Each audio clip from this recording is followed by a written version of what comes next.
뉴스마트 뉴스 인사이다의 새 코너입니다. 오늘 바로 시사쇼 개봉해 보도록 하겠습니다. 김성환 시사평론가, 신인규 변호사님 자리해 주셔서 안녕하십니까? 네, 안녕하세요. 네.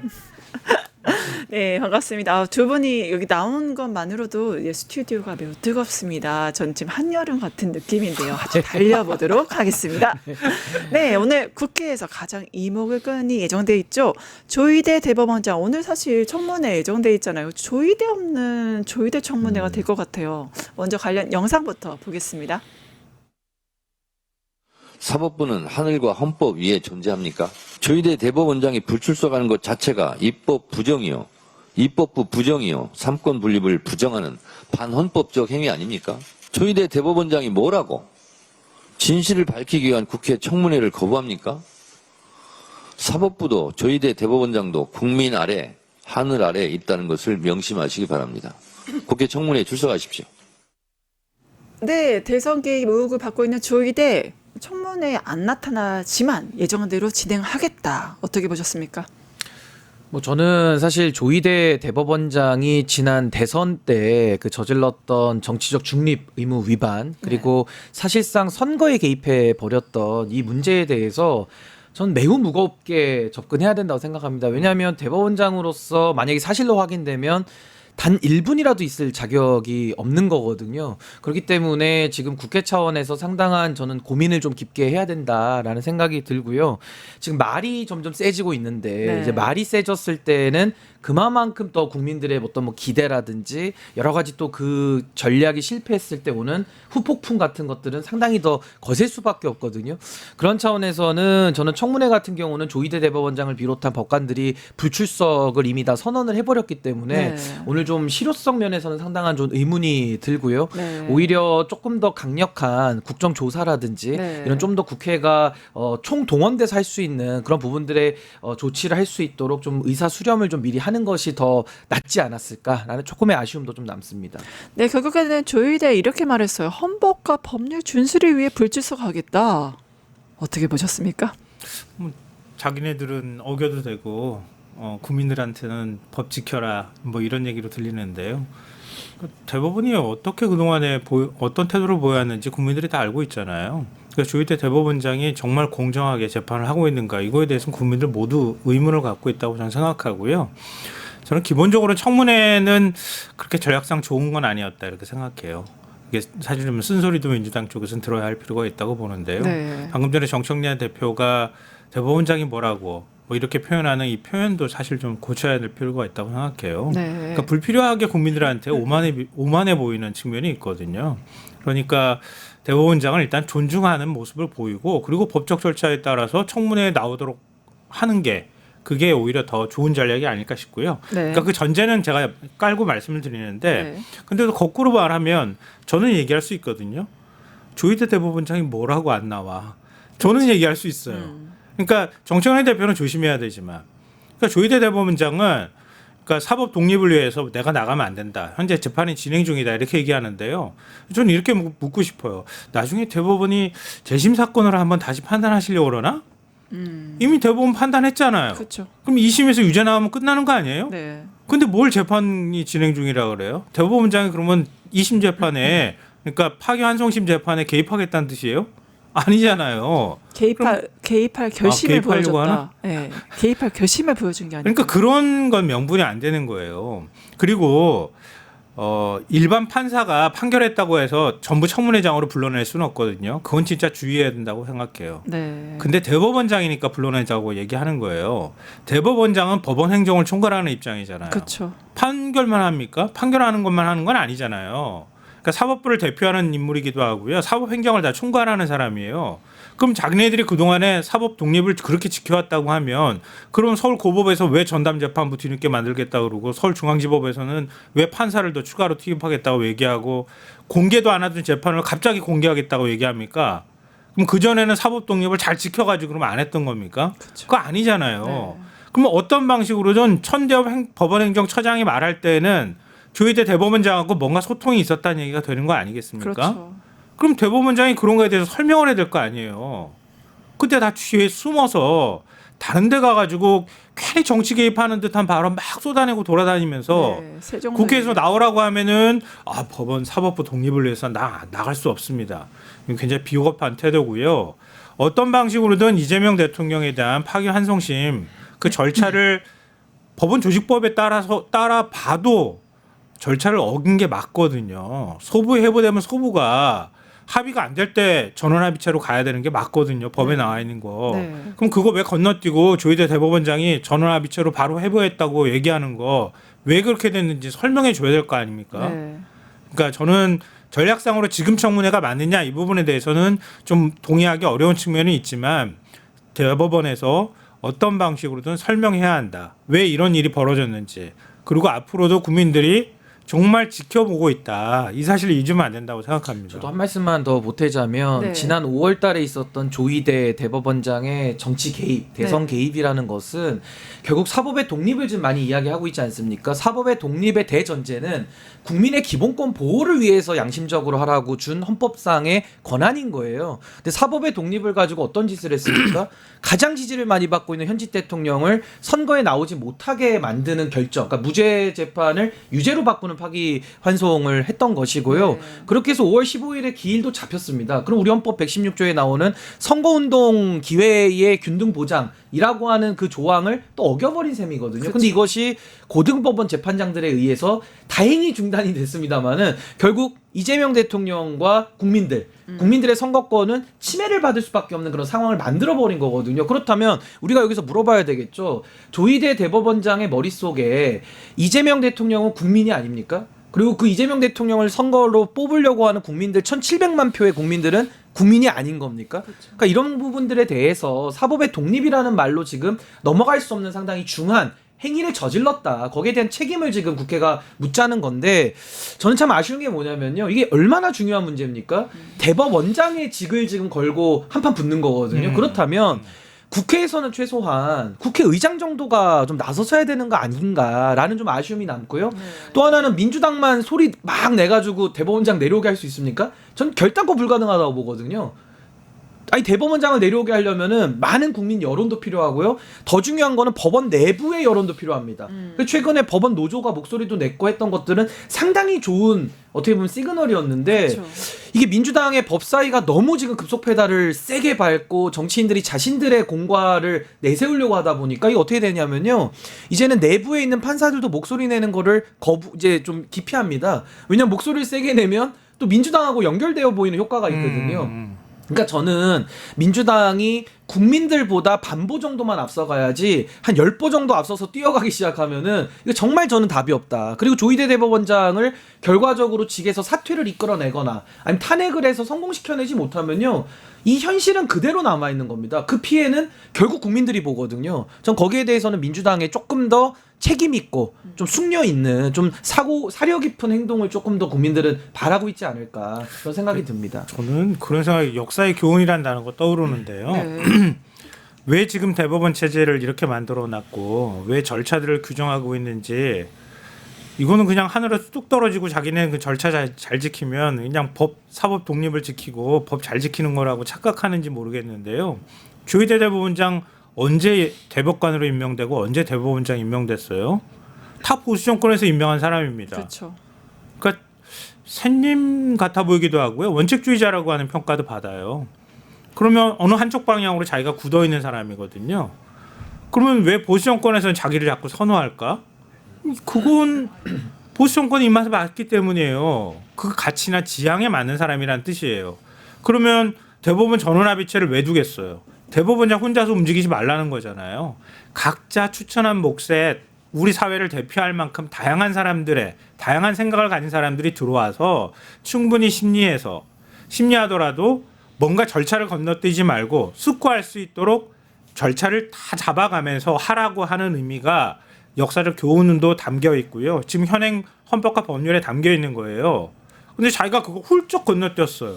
건너뛰고 난 다음에 나는 독립적 권한을 부여받은 사람이야. 그러면서 큰 소리 막 치는 거예요. 이건 사법 역사를 봐도 맞지 않는 얘기고요.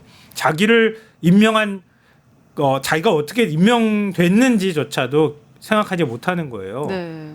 그러니까 그런 것들을 하라고 만들어 놓은 건데 그걸 오히려 역으로 활용하는 거 그거에 대해서는 우리가 좀 잘 생각 안 해서 그런 것일 뿐이지 실제로 자기들은 글쎄요 조희 대법원장은 나는 내 판사로서의 명예를 지키기 위해서 끝까지 난 버틸 거야 이렇게 생각하는지 모르겠지만 다수의 판사들은 저와 비슷한 생각들을 하고 있을 거라고 생각합니다.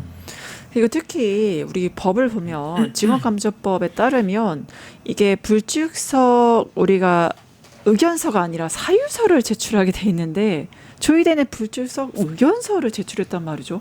이걸 어떻게 해석해야 될까요? 그러니까 이제 본인은 출석 의무에 해당하지 않는다는 이제 자체 판단을 통해서 이제 상당히 좀 오만한 행동을 보이고 있는 거거든요. 그러니까 지금 이게 제가 청문회로 하는 것이 좀 안타까운 게 뭐냐면 네. 지금 동행명령장을 발부할 수 없게 돼 있어요. 그러니까 과거에 작년인가요?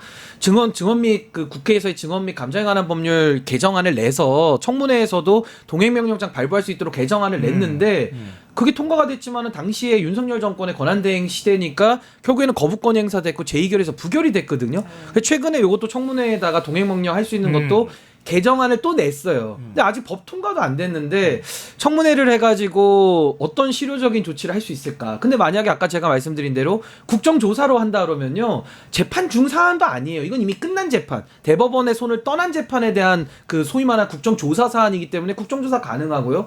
국정조사를 하게 되면 동행명령장 발부도 가능하거든요. 네. 이런 식으로 해서 오히려 강제력을 가지고 실효성 있는 집행을 하는 것이 훨씬 더 낫지. 청문회를 가지고 했더니 불출석 사유서도 아니고 의견서? 그럼 이 다음에 그럼 어떻게 제어할 겁니까?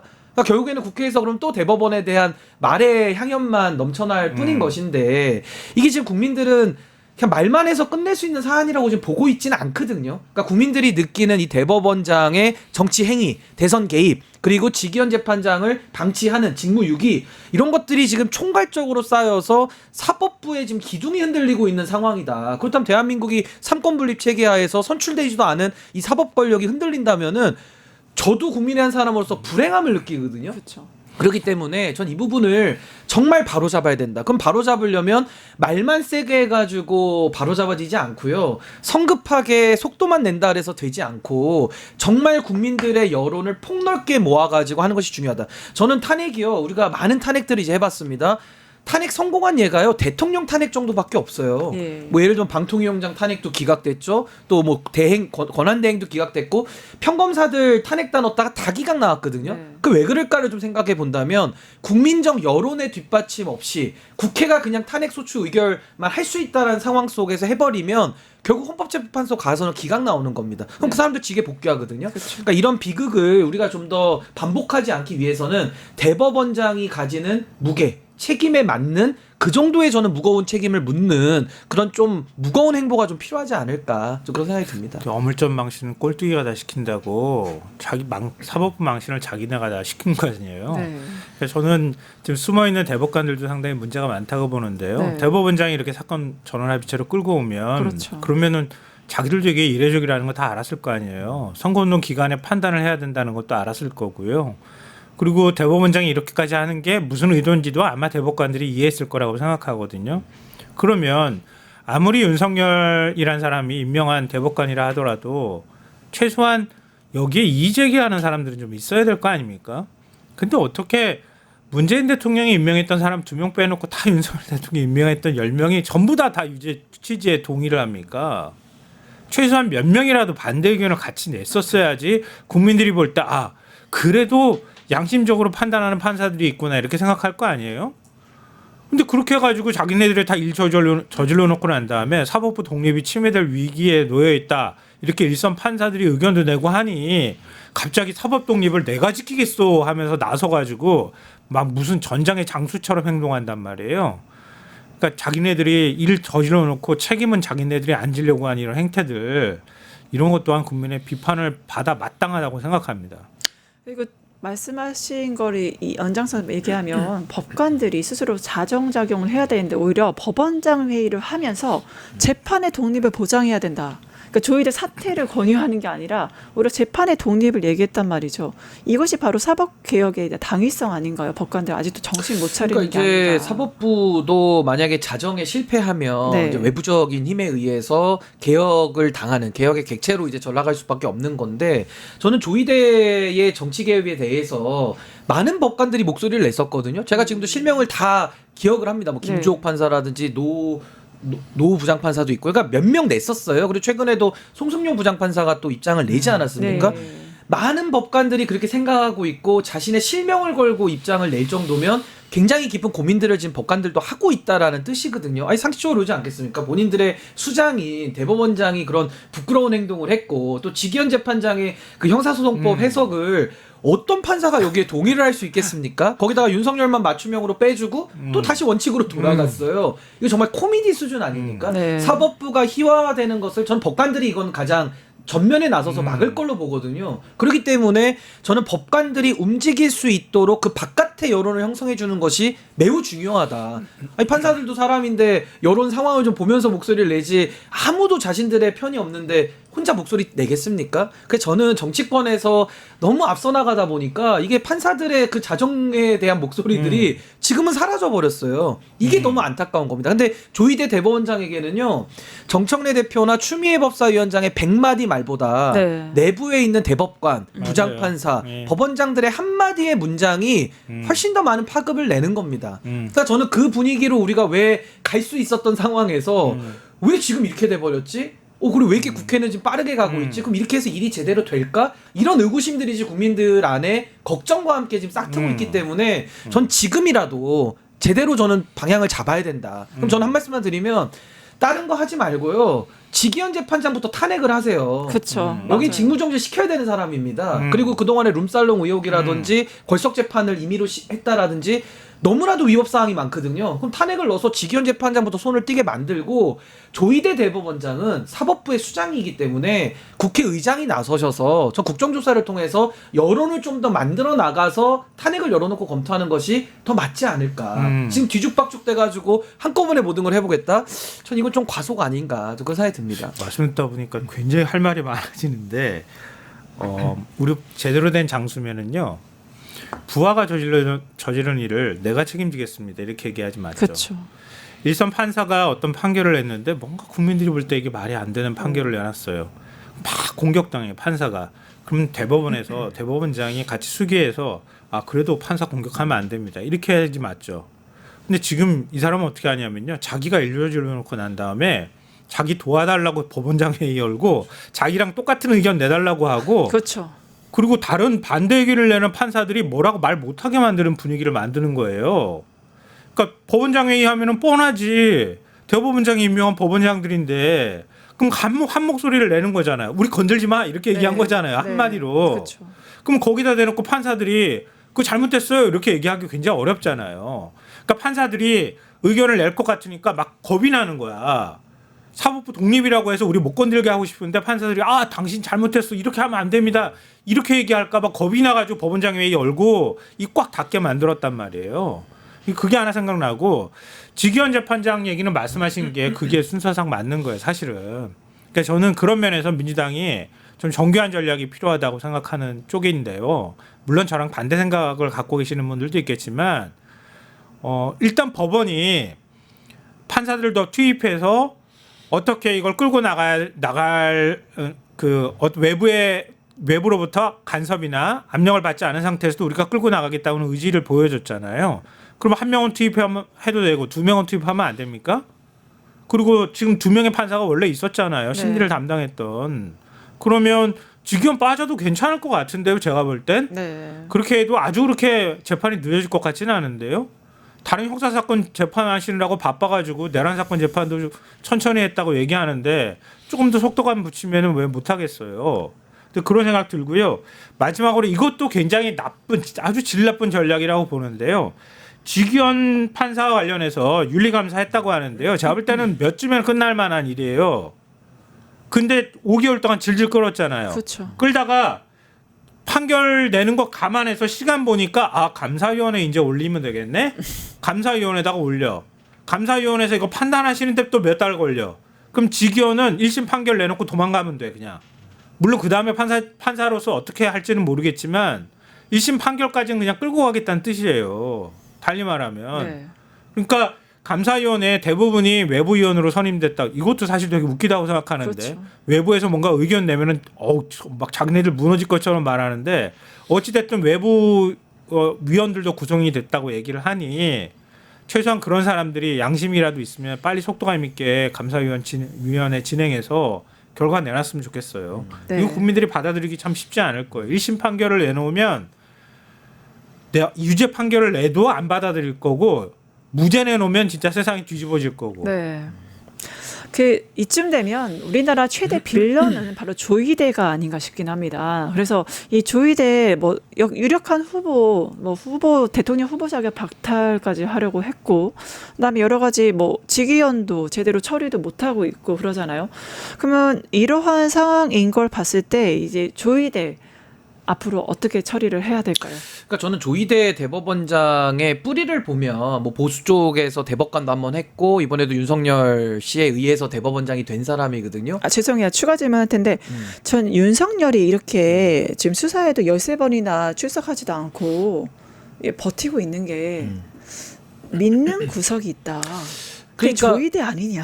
그러니까 이제 조희대 대법원 체제에서 결국에는 직위원 재판장도 지금 재판을 하고 있는 거예요. 그러니까 뭐 직위원 재판장 먼저 말씀하셨으니까 전 이분에 대해서는요 심판관으로서 공정성을 잃은 결정을 너무 많이 지금까지 해왔기 때문에 앞으로 이분이 유죄를 내든 무죄를 내든 의미 없이 그냥 그 자체로 지금 결격 사유가 있는 겁니다. 근데 거기에 대해서 국회가 탄핵이라고 하는 직무를 정지시킬 수 있는 권한이 있는데 그 권한은 지금 쓰지 않아요. 네. 아무래도 뭐 역풍을 우려하는데 왜 이런 역풍은 고려하고 다른 역풍은 고민하지 않는가. 이게 조금 안타까운 것이고 조희대 대법원장은 아까 제가 출신을 문제 삼을 수밖에 없는 것이 내란 수괴 윤석열이 내란 일으키기 전에 그러니까 2023년 12월이죠.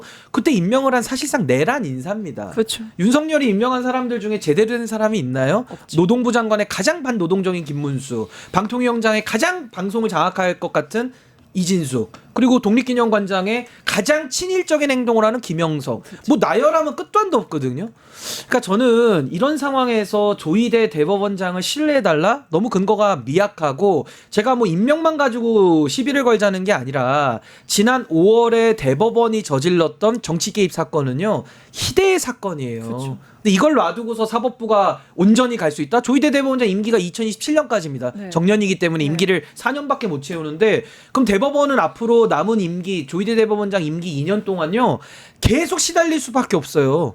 이게 대법원장으로서 할 일입니까? 그렇죠. 그러니까 저는 이분은 법원을 사랑하는 마음도 없다고 생각을 해요. 그러니까 이런 상황에서 그러면 국민들의 뜻을 받아서 저는 국회가 할 수 있는 모든 일을 다해서라도 사법부를 바로잡는 노력을 해야 된다. 네. 내란의 연장이 지금도 가고 있는 겁니다. 네. 조희대 대법원장은 누가 뭐래도 내란 수괴 윤석열이 임명한 내란 인사다. 저는 네. 그렇게 봅니다.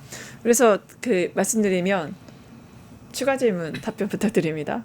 조희대가 이렇게 하는 행보, 그리고 윤석열, 김건희가 하는 행보 다 연결돼 있고 특히 윤석열, 김건희의 좀 이례적이고 비상식적인 행보들이 다 믿는 구석이 있고 그게 조희대 때문이다. 이건 어떻게 보세요? 그래서 그 마음에 아니 변호인들이 조희대 대법원장이 버티고 있으니까 뭐 이런 마음을 먹고 있는 거 아닌가 뭐 이런 생각이 들기는 하는데요. 네. 전 윤석열, 김건희는 네. 뭐 그런 정도 생각할 아, 깜냥도 못 되는 사람들이라고 수준도 안 생각해서요. 된다. 네. 그러니까 지금 일종의 그러니까 자기들이 재판에 나가거나 어떤 방식으로든 자기들의 얘기가 전해지는 것 자체가 자기한테 불리한 상황이잖아요. 특히 이제 자기가 재판정에 나가가지고 발언을 하는 게 어떤 방식으로든 알려질 거란 말이에요. 그러면 여론이 더 나빠질 거라는 걸 알 거예요. 그냥 속옷바람으로 구치소에 감옥 안에서 그냥 드러누워 있는 게 차라리 낫겠다 이렇게 생각할 거예요. 그러니까 이 사람들은 뭐 그렇게까지 고도의 판단을 해가지고 뭔가 움직일 만큼 그 정도까지는 아닐 거고요. 그냥 발버둥 치는 수준이다. 저는 별로 그렇게 의미 있는 행동은 아니라고 보고요. 오히려 국민들도 열받게 만드는 거라고 생각해요. 그러니까 이게 아까도 제가 그 역사 교훈 말씀드렸지만 그러니까 한 사람이 어떤 의중에 따라서 네. 재판이 왔다 갔다 하는 건 그거는 말이 안 되는 거거든요. 네. 그러니까 합의부를 만들고 그러니까 전원 재판부를 만들고 하는 거란 말이에요. 그러니까 절차라고 규정하고 많은 사람들이 개입하면 개입할수록 네. 여러 차례 판단을 하도록 만들면 만들수록 어찌 보면 역사에서는 그게 공정해지는 결론으로 갔다는 거를 알고 있는 거잖아요. 네, 우리가. 네. 제가 그렇게 생각하는 게 아니라 그걸 절차로 규정하고 있고 그런 정신들을 막 다 만들어 놓은 거예요. 그러니까 윤석열을 아무리 무죄 주려고 해도 저는 불가능한 일이라고 봐요. 자기들끼리 희망의 회로를 돌리고 있다 생각하지만 그러니까 그런 방식들은 가당치도 않다고 생각해요. 생각 자체도 있을 수 없는 일이라고 봐요. 근데 저는 지금 이 여론의 환경 중에 제가 참 안타깝고 가끔은 화가 나는 부분이 뭐냐면요. 과거에도 지금 국민의힘이나 또 보수 언론에서 줄 탄핵이라는 이름을 붙여서 늘 공격을 하거든요. 맞습니다. 아니 그러면 줄 탄핵이 있었다는 것은 결과고 그 원인은 뭡니까? 윤석열이 줄 거부권이고 국정 난맥상이었던 거예요. 그렇죠. 거기에 대해서 한마디도 안 합니다. 지금도 똑같아요. 내란 특별재판부가 왜 나옵니까? 그리고 지금 조희대 지기현 탄핵 얘기를 우리가 왜 하고 있습니까? 여기에 대한 위헌성 얘기는 무지 많이 하는데요. 그 사람들이 똑같은 잣대로 지난 5월에 조희대의 행동이라든지 지난 3월에 지기현의 그 말도 안 되는 재판에 대해서는 입을 닫고 있습니다. 그쵸. 위헌성에 대한 얘기를 1도 안 해요. 그러면서 지금 이걸 바로잡으려는 노력에 대해서만 위헌이다, 위법이다, 막 이렇게 질책을 하는 것은 너무 이율배반적인 거 아닌가. 아니면 그분들은 올해 3월이나 5월에 어디 뭐 외국 갔다 오셨습니까? 아니, 국내에 없었습니까? 그러니까 다 알면서 침묵하는 거거든요. 의도적으로 보지 않는 거거든요. 그러니까 저는 지금 우리 사회가 참 많이 양분되어 있고 많이 찢어져 있는데 저는 그래도 우리가 시시비비는 가려야 될 것이고 올바른 행동이냐 아니냐 이걸 묻고 있거든요. 그러니까 그 내란 특별재판부의 위헌성을 많이 지적하시는 분들은 똑같은 노력으로 지난 3월에 있었던 지기현 재판이나 조희대 선거 개입에 대해서도 똑같이 좀 이야기를 하는 것이 맞겠다. 그래야 설득력이 생기지. 그거 없이 그냥 지금의 상황만 놓고 위헌성 얘기하는 거는 전 설득력이 매우 떨어진다고 봅니다. 근데 이런 말이 있어요. 철학에서 기분은 닥쳐온다. 네. 이런 표현이 있어요. 이게 뭐냐면 사람의 감정이나 이런 건 이성이 앞서서 먼저 온다는 뜻이에요. 왜 제가 이 말씀 드리냐면요. 그러니까 줄탄핵이나 이런 단어 자체가 왜 탄핵을 할 수밖에 없었느냐 것보다 먼저 다가오는 거예요. 국민이나 사람들한테. 그렇죠. 언론도 그걸 조장하고 있고요. 그러니까 지금 지기현 판사와 관련해서도 그렇고 조희대 코드에 대해서도 우리가 비판할 때 계속 사법부를 압박하는 게 필요하죠. 근데 압박할 때 어떤 실행으로 옮기는 그러니까 이번 청문회 같이 그런 방식보다는 내놔라라고 얘기해야 돼요. 행동을 하라는. 이렇게 내놔라 이렇게 얘기해야 되는 거예요. 그러면 국민들은 공정하지 못했다고 생각하고 지금도 그런 생각들을 하고 있단 말이에요. 그럼 사법부가 거기에 상응하는 조치를 내놓으라고 계속 요구해야 되는 거예요. 반복적으로. 요구하지 않았을 때 여기까지 요구하지 않으면 여기에 대해서 우리가 이런 태도를 취할 거야 라고 하는 걸 끊임없이 반복해서 얘기해야 되는 거예요. 반복해서 하지 않았을 때 하겠다고 말했던 걸 실천으로 옮기는 거예요. 근데 그 방식이 굉장히 거칠면은 국민들이 생각할 때 이거 오히려 사법부가 피해자가 되는 거예요. 그러니까 그런 면에 있어서 굉장히 유연하면서도 전략적인 행동이 지금 민주당이나 집권 여당한테 필요하다는 거예요. 민주당에게 전략이 좀 필요하다라는 말씀, 국민의힘 특히 이제 본질 흐리기로 가고 있다는 말씀 주셨는데 또 하나의 뜨거운 감자 이슈된 인물이 이제 바로 이진숙 방통위원장 이야기 한번 가보도록 하겠습니다. 이진숙 취지법으로 이제 반발을 하니까 뭐 김현 의원 와인이나 드시라 이렇게 하면서 공방이 오가고 있는데요. 여하튼 뭐 전환길이 대구시장 시켜준다고 하셨던 바로 그분 아니겠어요. 이번에 이제 방통위원장으로서 면직 본인의 발언 여러 가지 논란이 있는데 먼저 영상부터 잠시 보실게요. 민노 총리에게 잘못 보이면 평생 고생한다는 대표적인 사례가 바로 저 이진숙입니다. 다수당에 밉보이지 않기 위해서 다수당을 의식하는 방향으로 심의를 하게 되지 않을까 매우 우려가 됩니다. 네, 이진숙 발언 어떻게 보셨습니까? 좀 정치 빌런 같아요. 제가 네. 볼 때는. 그러니까 오히려 본인에 대한 공격받을 빌미를 제공하고 그 공격을 통해서 본인의 정치적 책임을 놀리는 방식. 이게 정말 저는 한국 정치에서 없어져야 될 행태라고 저는 일단 보고요. 무엇보다 이진수 위원장의 문제는 우리 국민들이 다 알지 않습니까? 네. 결국에는 윤석열 정권이 내란으로 끝났는데 그 내란의 연장선, 내란의 뭐 어떻게 하나 지류 지천이 결국 방송장악 아닙니까? 그 방송장악을 위해서 어떻게 했습니까? 처음에 이동관 보냈다가 방송장악이 안 되니까 김홍일 보내고 그 김홍일 지금 어디가 있습니까? 윤석열 재판받을 때 그 앞에 변호인으로 앉아있더만요. 그러다가 마지막으로 온 사람이 이진숙이에요.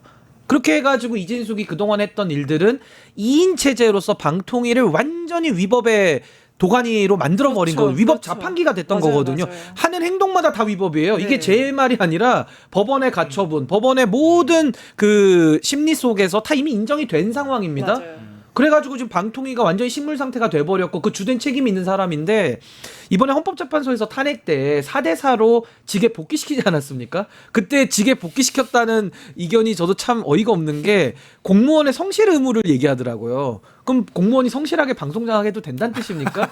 앞으로도 그러면 이진숙 같은 사람이 더 나와도 못 자른다는 얘기가 돼요. 네. 그러니까 저는 굉장히 잘못된 결정이라고 저는 비판을 합니다. 그래서 결국 이진숙이 복귀가 됐어요.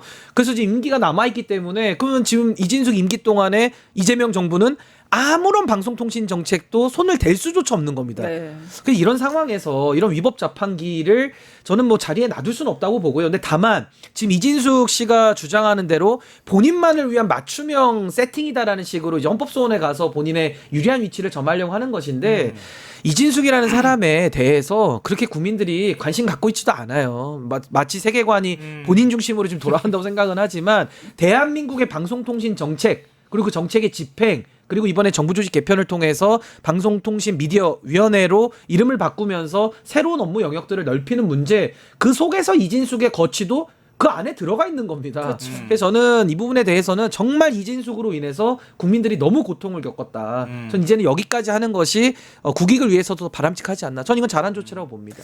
네, 이진숙이 긴급 기자회견을 하면서 이런 말을 했어요. 방송 3법 개딸 추석 선물이다. 어떻게 보셨습니까?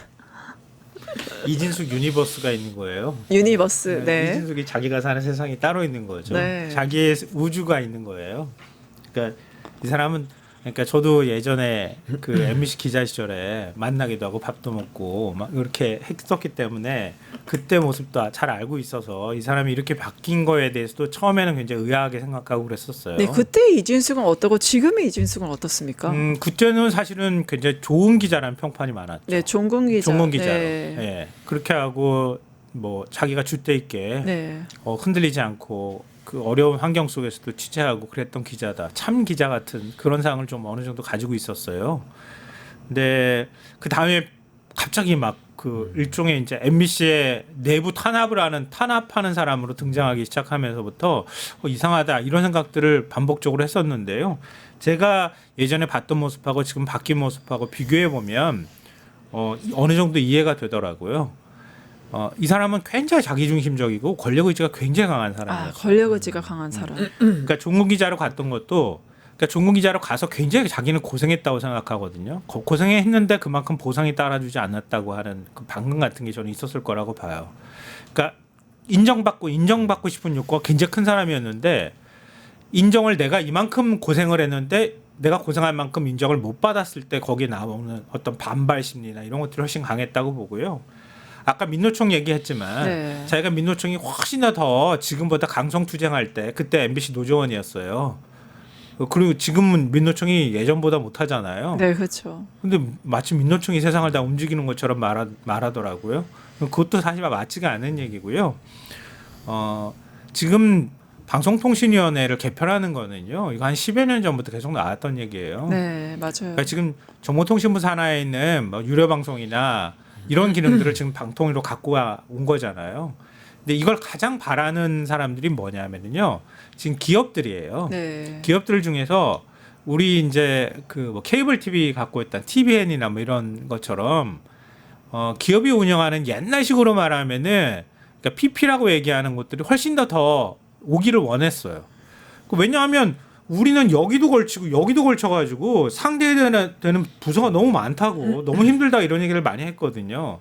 최소한 그거를 방통위로 통합하는 작업을 한 것만으로도 기업들 입장에서 지금 반겨할 만한 일이라고 생각해요. 네. 그러니까 이진숙을 자르기 위해서 뭐 방통위를 뭐 이렇게까지 정부 조직 개편을 했다고 얘기하는 거는 이진숙 유니버스에서는 가능한 일이다. 그리고 이진숙 씨가 너무 그 투명하게 속을 들켜버린 게 네. 본인이 지금 잘리기를 바라고 있었다는 것처럼 바로 국회 정부조직법 통과되고 나니까 바로 기자회견 열어가지고 치즈 같은 얘기 하거든요. 네, 맞아요. 그러니까 지금 이진숙 씨는 마치 잘라주기를 바랬던 것처럼 저렇게 튀어나와가지고 본인 장사를 지금 하고 있기 때문에 너무 속이 다 보인다라는 생각이 들고 지금 치즈를 얘기할 때가 아니고요. 이진숙 씨가 양심이 일말이라도 좀 살아있다면 국민들 앞에 그 법원에서 결정된 위법한 사례, 본인이 저지른 위법들에 대해서 석고대죄를 해도 이건 정말 모자르다. 석고대죄가 필요한 시간인데 나와서 지금 저런 치즈 얘기하는 거는 전혀 저는 뭐 얼토당토 없는 좀 정신 나간 소리 아니냐라는 생각이 듭니다. 그러니까 자기가 인정받고 싶고 성공하고 싶은 욕심이 굉장히 강한 사람인데 MBC에서 밖에 성공을 못했잖아요. 그것도 네. 사실 성공했다고 말하기 어렵거든요. 네. MBC 사장을 하지는 못했잖아요.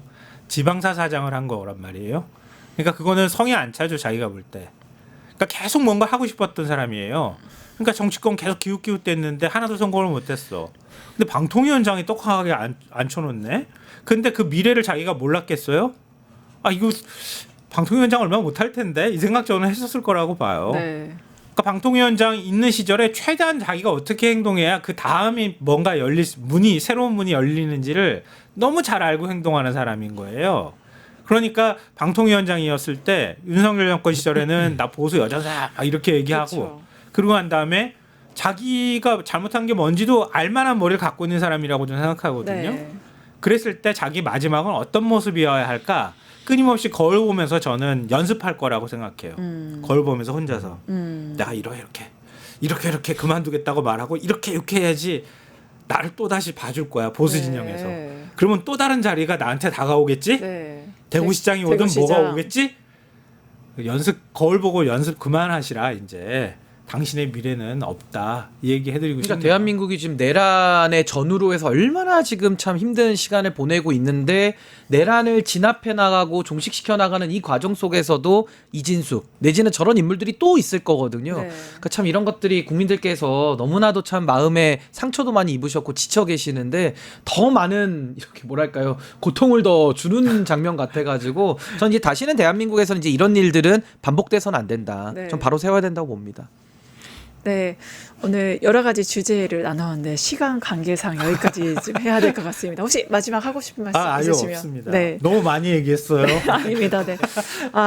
정말 빌런들 얘기를 많이 했는데 뭐 조희대, 이진숙 비롯해서 아직도 끝나지 않은 내란, 국민들이 간절히 바라는 내란 종식을 위해서 같이 다음 주 우리 추석인가요? 네.